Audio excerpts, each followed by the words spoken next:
Hi everyone, and welcome to my channel where I make random videos, reviews, vlog, short films, and anything about filmmaking. My name is Wing and I just wing it. So for today's video, I'm gonna be talking about things I wish I knew before buying my filmmaking gears.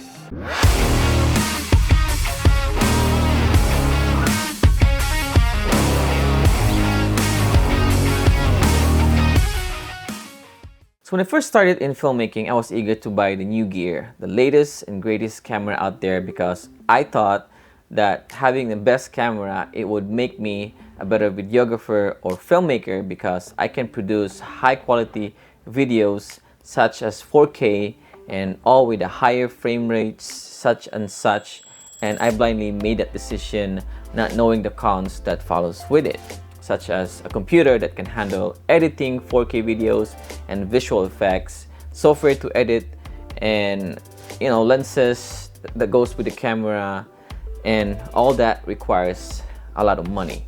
Although I do not regret buying an expensive gear, for it did forces me to use it and produce more videos, and with that, it does allow me to practice more and better my skills in filmmaking.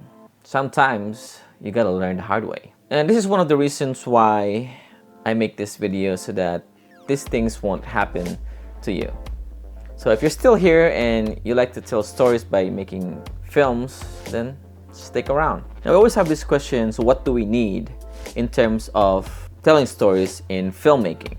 Of course, a camera, right? Now, before buying your first camera, I highly suggest to hold on to that and master first the art of telling stories. And you can always start with using the gear that you already have, which is your phone. And our smartphone nowadays are more than capable enough to produce good quality videos. I mean, they are really great. Now, if the phone limits you to further and better your skill in filmmaking, then that's the time to decide what camera that you should buy.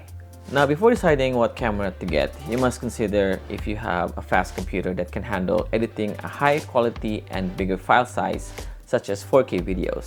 If not, then try to invest on that computer first.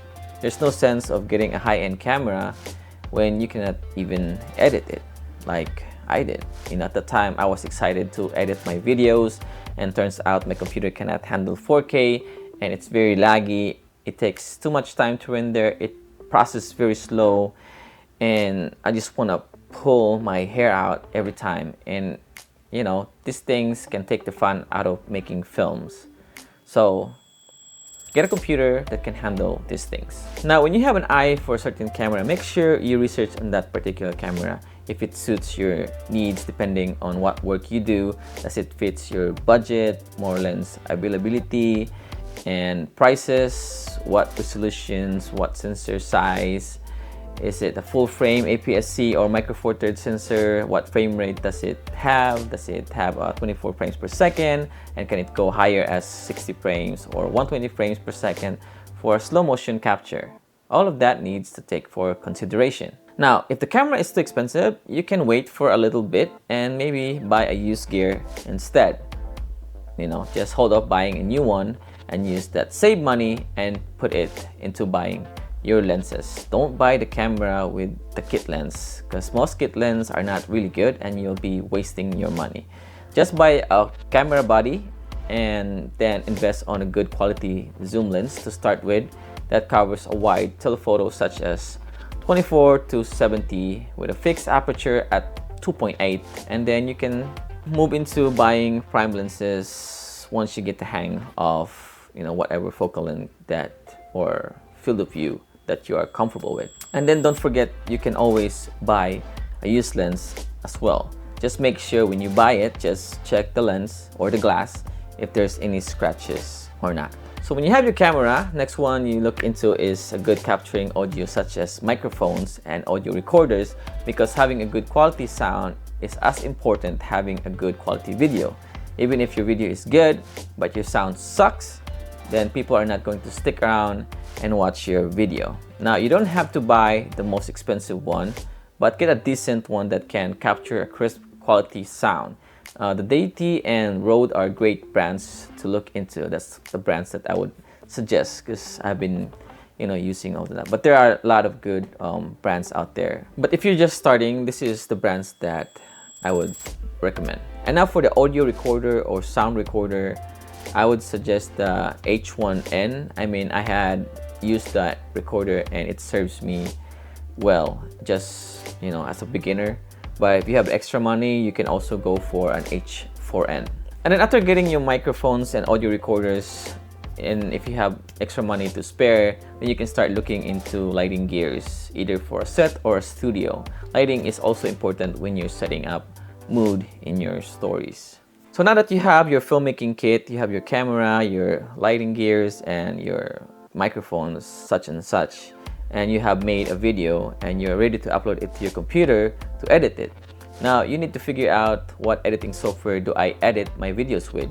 Well, I suggest to use a free editing software or trial version first, just to get to know the ins and outs of that software before you purchase the full version. And there are a lot of free editing software out there, and what I mainly use and highly suggest is DaVinci Resolve, a free version, and HitFilm Express. And they work both on Apple and Windows. And if you mainly use Mac, I think it comes with a free iMovie or something. I'm not sure. But there are a lot of great editing software to choose from. You just have to decide which you are most comfortable with.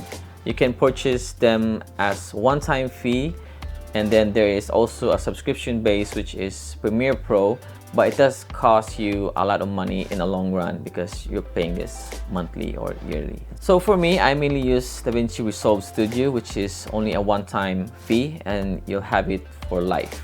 And it's a great video editing tool. And also, if you use Apple, I think there's a Final Cut Pro. I'm not sure too much about Final Cut, so you might have to research on that. So now you are all set up. You are now a filmmaker, or you can call yourself a filmmaker. So go out there and make more films. So there you go. That's all I have for you today. I hope you find this video useful, and if you do, please give this a thumbs up. And don't forget to subscribe to my channel and click that bell icon so that you get notified every time I upload a new video. And as always, thank you for watching and hope to see you on the next one. Ciao! Tag your friends, like and subscribe, comment below. If I make this follow, don't let this flop, wait till the end, like for part 2. I'm going viral, I'm going viral.